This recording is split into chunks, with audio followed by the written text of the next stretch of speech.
नाजरीन, इस वक्त हम बिहार के अररिया डिस्ट्रिक्ट में मिल्लत नगर फटकी चौक में खड़े हैं और हमारे साथ हैं मौलाना अब्दुल्ला सालिम साहब, जो MIM के उम्मीदवार भी हैं अररिया ज़िला से।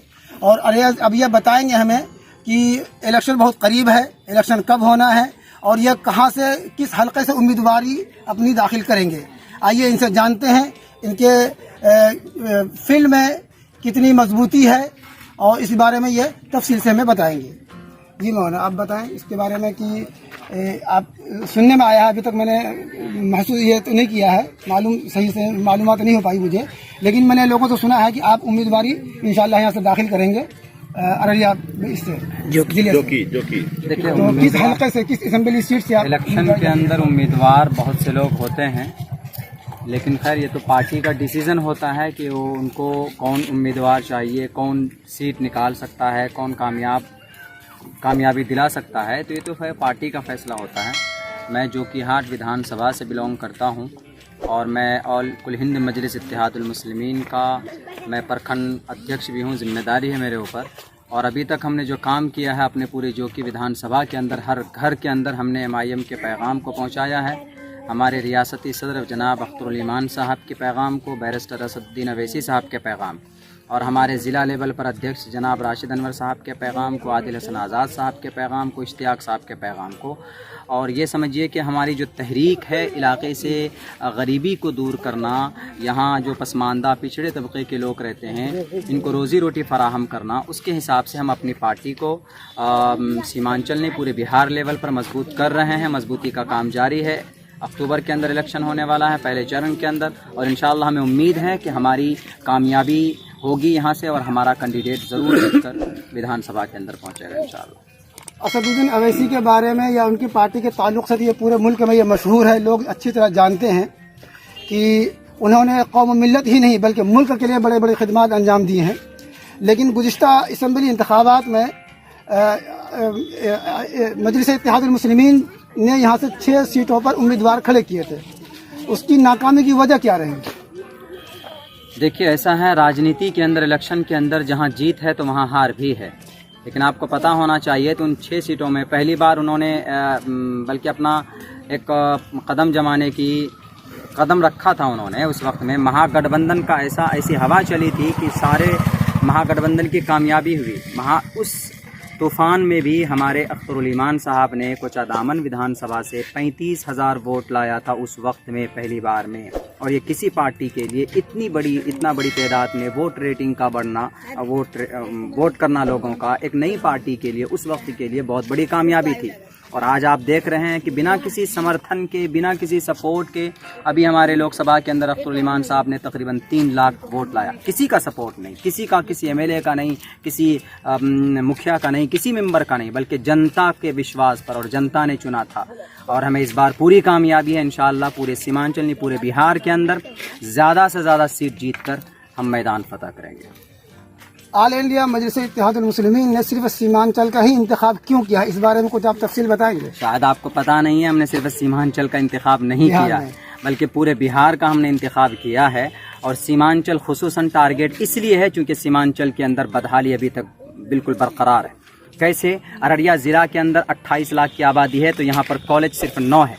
रोहतास के अंदर यही 28 लाख की आबादी है तो वहाँ पर कॉलेज की तादाद 38 है। तो यहाँ पर हक नहीं दिया गया उनको। अररिया ज़िला के अंदर में पूरे टोटल हाई स्कूल 188 है और यही आबादी बेगूसराय के अंदर है तो वहाँ पर हाई स्कूल की तादाद 144 क्यों है? आप पूछ सकते हैं सरकार से कि भाई आपने इनको हक क्यों नहीं दिया। आपने एक ज़िला को बढ़िया फंड दिया है, बढ़िया हुकूक दिया, और एक ज़िला को आपने छोड़ दिया समंदर के पानी में बहने के लिए।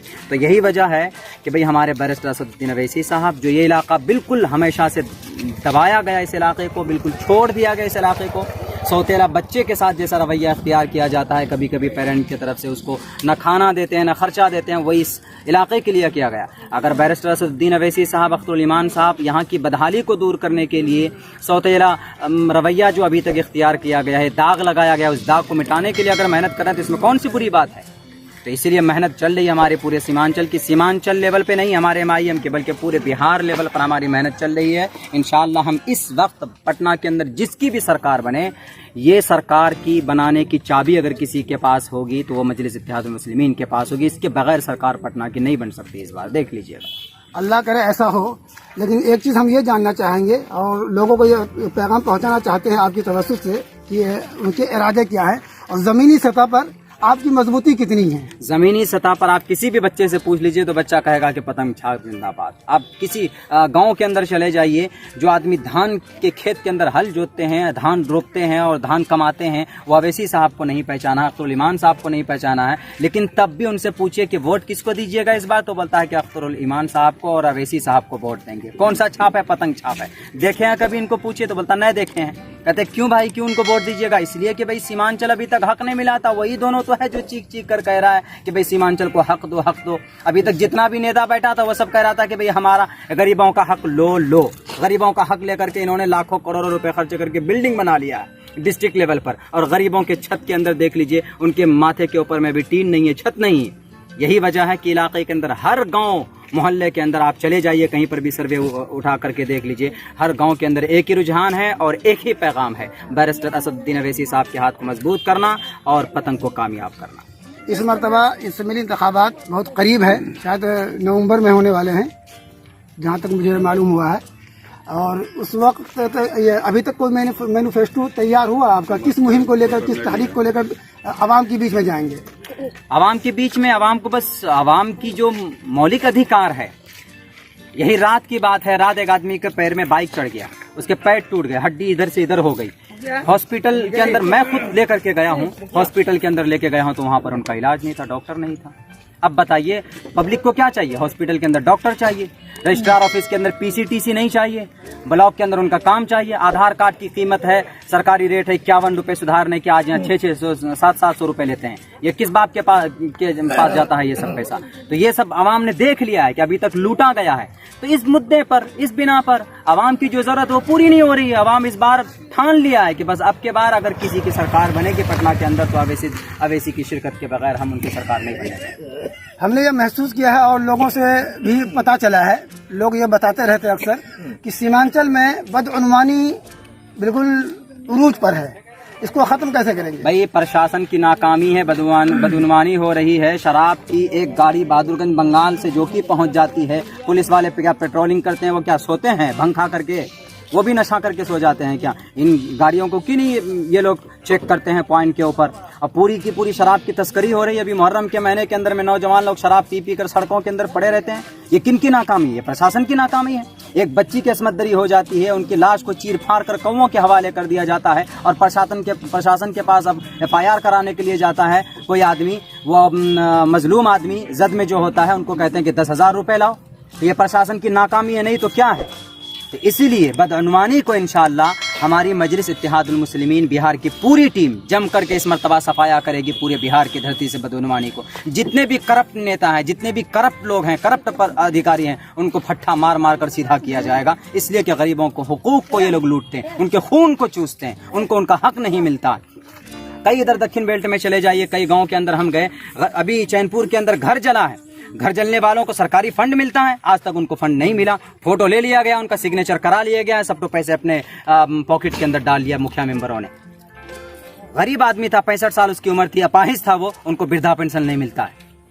तो ये नाटक करते हैं लोग, ये करप्ट बन गए, खा खा करके इनका दिल मुर्दा हो गया है। इसलिए इन गद्दारों को, इन लोगों को, इन करप्ट लोगों को एकदम बिल्कुल मैदान से साफ करना है ताकि गरीबों का हक डायरेक्ट उन तक पहुंच जाए। मजलिस का यही पैगाम और मजलिस का यही मिशन है इंशाअल्लाह। नाजरीन, ये थे मौलाना अब्दुल्ला सालिम साहब चतुर्वेदी, जो अपना इजहार ख्याल ये फरमा रहे थे कि वो आने वाले इसमिली इंतखाबात में किन मुद्दों के साथ मैदान में उतरेंगे। कैमरामैन दानिश कमर के साथ मोहम्मद असद, NN न्यूज़, अररिया।